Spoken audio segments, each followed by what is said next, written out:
our next session is going to be great. It's a panel discussion. We've got some brilliant past and present IT and tech students, and I'm going to welcome them to the studio if they could join us as I explain who they are. So we have got 4 fantastic panelists. We've got Victoria McKnight, who is a current apprentice. Give us a wave, Victoria, with City. Hiya. We've got Michael Sage. Give us a wave, Michael, so everyone knows who you are. He is a former foundation degree student, straight from his degree into employment, and he's a front-end developer for PropertyPal. Stephanie Keown is a former apprentice. She's currently working for DAERA, which is the Department of Agriculture, Environment and Rural Affairs. She's had a bit of a switch of a career from like a music degree to chef to computing to Belfast Met and now DAERA, which is incredible. And finally, we have got Cameron McKnight, who is an apprentice at Fujitsu. Hi, Cameron. He's in cybersecurity and also, quite incredibly, won a bronze medal at World Skills UK Live in 2019. Congrats, Cameron. So we're going to find out a little bit more about you. So if you could give me a really, really short intro to yourselves, something you want the people who are watching to know. So we'll start off. Victoria, we'll start off with you. Hi, so I'm Victoria. I'm just going to turn 30 next year. And I started my apprenticeship when my son was 6 months old. Wow, okay. That's really interesting. We'll maybe have a little bit of a chat about that later on. What about Michael, if we go with you next? Sure. I'm Michael, as you're probably a wee bit more aware of now. I'm 23 and I done the foundation degree for software engineering in Belfast Met. And that was off the back of just missing out on going to university. So maybe fantastic. A little interesting there for anybody who, I don't know what kind of general age group is here today, but it'll be relevant. Totally. So we've got people in school, kind of lower sixth, upper sixth age. So that's probably a really good thing for people to know. You know, some people think, well, if I miss out in university, but that's not, that's not the only option or the only pathway. So that's great. What about Stephanie? What about you? I am Stephanie, and I did the higher level apprenticeship in software engineering at Belfast Met, and I'm currently working in DAERA. Fantastic, thank you so much. And finally, last but not least, Cameron. Hi, my name's Cameron. I'm 19. I'm currently working for Fujitsu, as well as studying the higher level apprenticeship in cybersecurity networking infrastructure. Yeah, so thank you all so much. You're all very welcome. I want to kick off maybe with Victoria there. So you said, you started when your son was 6 months old.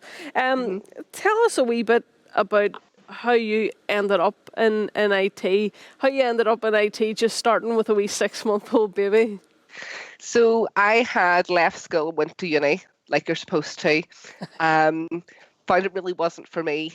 That unstructured learning environment, not for me. Fell into like a series of jobs, was on maternity leave and seen the advert for the apprenticeships on Facebook the night before they closed. Went to my mum's house, stole her laptop, borrowed a left note and put it on the kitchen table. But then I applied the next day and got in at City. My son was 6 months old, and if I hadn't been able to find a job that paid better than the one I had been in previously, I wouldn't have been able to return to full-time employment. So that was my main motivator for picking the apprenticeship. Yeah, and what about Stephanie? If we go to you, because like I mentioned, you're like myself. You're a musician, and now you're in DAERA, you're in Belfast Met, in between.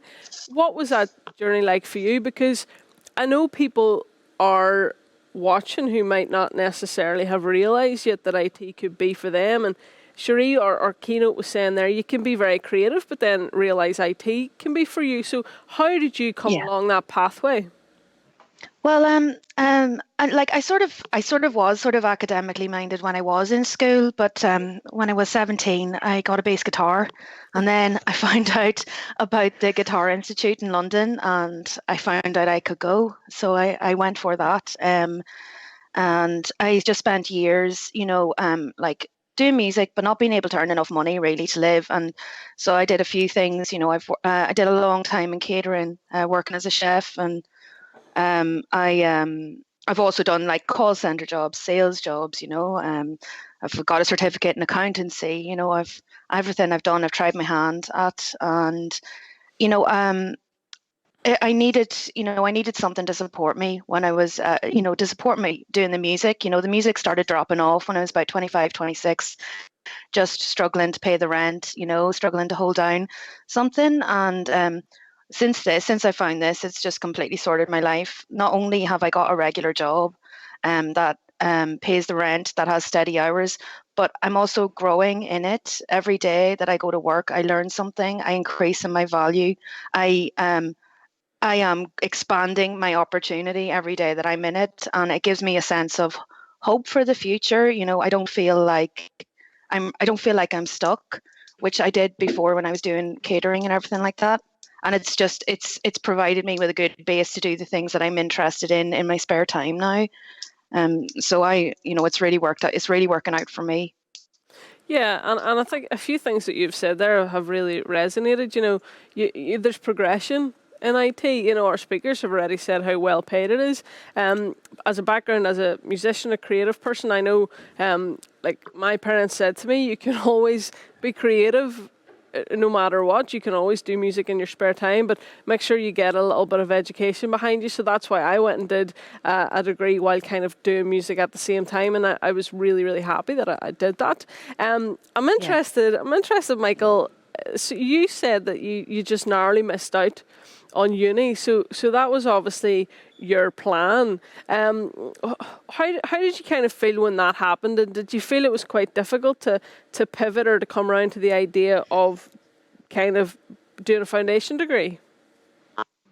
Yes and no. I think it was more the idea of, once I was aware of just how easy it was to go and do a foundation degree and then go and be able to go into work, it was kind of a no-brainer at that stage. It was like, oh, why did I not sort of explore that a wee bit more in the first place? Like, I'll throw myself as another musician into the mix here. Like, I would have been I still am obviously very into music. My 3 A levels were computing, which is SSD now, but it was computing a few years ago. So it was computing, Spanish and music were my 3. Yeah. You kind of think that's a weird mix of things, and I still keep all 3 of them open. I'm still very passionate about all 3 of those things. But what you sort of realize is all 3 of them are very much being creative with, I guess, a logical structure in a sense. You know, in music, you've got certain chord progressions and scales and whatnot. In language, in Spanish, English, Japanese, whatever you want to really say, it's being able to be creative with words in some sort of grammatical structure. And again, with programming, it's, you know, you can code however you want so long as the program runs, in a sense, and if it's efficient enough and all that kind of stuff. So realizing how all 3 of those on the surface are very, very different, but when you sort of, I guess, when it comes to transferring those skills, it's actually a lot easier than you would think. Yeah, and I think, as you're saying, you know, people talk about being creative. Whenever people ask me about playing guitar, writing songs, playing piano, I just say it's just patterns. You know, everything is creative. Science is creative. IT is creative, just like you're saying. And what about Cameron? I wanted to ask you. You are in cybersecurity. What would be your advice to someone who wants to get into the cybersecurity space or IT and tech in general? Do you have kind of top tips? Yes, sure. So basically, one of my key pieces of advice I would suggest to anyone trying to get into cyber or even networking or just any form of IT would be, first of all, keep looking online for vacancies, keep looking online for opportunities such as apprenticeships in Northern Ireland, keep looking across just in general the internet just for opportunities, and also keep researching into some concepts from cybersecurity if you're keen on that, or if it's software, research into different opportunities in that as well. and even cloud computing. Another piece of advice would be, to get in contact with some, inspirational people who are already working in the industry across Northern Ireland or even the UK or even worldwide. Go on social networks such as LinkedIn and follow people, create a network, or even Facebook or Instagram as well. Get communicating with people who already work for key industry companies that specialise in cybersecurity and networking, or even just IT infrastructure as well. Yeah. Thank you so much. And those are really solid pieces of advice. They kind of go with what our keynote speakers were saying earlier. From that advice from Cameron, Victoria, what's the best piece of advice that you have had in terms of your IT career? It depends. So I think the best piece of advice, it kind of falls back on what Cherie was saying about people like telling you can't do stuff. She obviously said it was really nice, like, don't let people hold you back. But for me, I'd be a little bit more like, actually just go ahead and prove them wrong. Like, spite can be a powerful motivator. And the amount of people that told me I should not be starting a new career after having had a child, like, I'm the first woman in my family to go back to work full time. It's, go out and do what you want to do and enjoy the feeling of showing people that you can do it. It will push you forward. And just on what Cameron was saying, there is so much stuff out there. Just support for people who are already in school. On uni days, there's lots of free training you can sign up for to get yourself certifications and stuff. So that's definitely worth checking out. And prove them wrong is a great message. That seems to be a bit of a theme today. Stephanie, in terms of you, now obviously you've had so many facets to your career. Is this it now for you? Is IT going to be the thing that kind of keeps your attention? I think so, because there's a lot that I can do. Like, I'm on my way now, probably after my experience now, I can look at proper mid-level full stack development jobs. And then like the career progression from that up to that is like tech lead, or you can go into like business analysis. But like, I'm still doing university on the side, so I'm studying at the Open University now. So I'm looking potentially getting into the academic side of things as well. So as time goes on, there's more options open to me. So I'm probably going to stay within IT because there's that many opportunities and there's that many different things I can do. I can get involved with the community. I can get involved with science. I can get involved with any industry really through this. So I think I'll be sticking with IT, definitely. Fantastic. And Michael, obviously you've had a bit of a unexpected journey into IT and tech. I know you're working for PayPal or Property Pal at the minute, and I know I asked you beforehand, were you the genius behind the social media? You're doing front end development, but what do you see your kind of future as in IT and tech?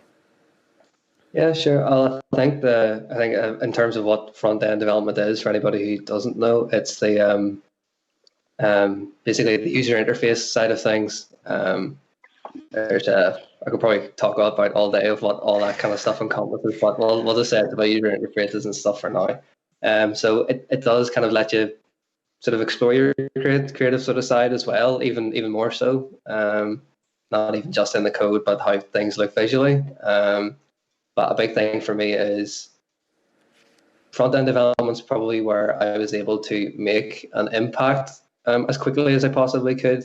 I am very much a visual kind of person anyway, so it works well for me. It works well for, I guess, anybody I work for. That's good. Hopefully it's all good. But in terms of where I might be seeing myself in the next couple of years, it's what you would sort of say like a full stack kind of role. So it's the idea of the front end aspect and what we would call the back end, where it's specifically focusing on data and not necessarily worrying about what things look like. Basically, both of those things. I am obviously quite aware of both of those things. You learn sort of both aspects when you're coming up anyway, studying IT or software engineering or anything. But really getting the teeth sunk into, I guess, sort of any and all aspects of software development that possibly can, at least for now. Maybe 10 years time, sort of thinking about going and doing things off my own bat company wise, but sure, we'll see what happens. Like, totally, and it is great to kind of have that plan in the back of your head. And just to finish us off, Cameron, I know I mentioned at the start you'd won a medal at the World Skills UK Live, which is incredible. Congratulations. What has been, I mean, I'm assuming that's a major highlight, but apart from that, what has been the big highlight of your career so far? Yeah, thank you for your question. Yes, one of the major highlights I'd say is just being able to gain professional experience or general in an IT related role, as well as doing opportunities such as on the side, such as World Skills. Being able to have a job, it's an absolute opportunity and pleasure. That's great to work alongside people who are already highly experienced in that line of work. The role I'm based in at the minute, we provide infrastructure support. So in general, we just provide technical support for various customers and clients. And it's I'm privileged to be working alongside some experienced industry staff. Thank you so much. That was a really interesting panel. I hope people enjoyed it. I want to say a big thank you to Victoria, Michael, Stephanie and Cameron for your insights. So thank you so much for joining us, folks. Thanks for having us. Catch up with you later. Thank you very much. That was really inspiring for people who are watching. Brilliant insights there into, I guess, the more practical side of apprenticeships and foundation degrees. So best of luck to all of the folks there in the future.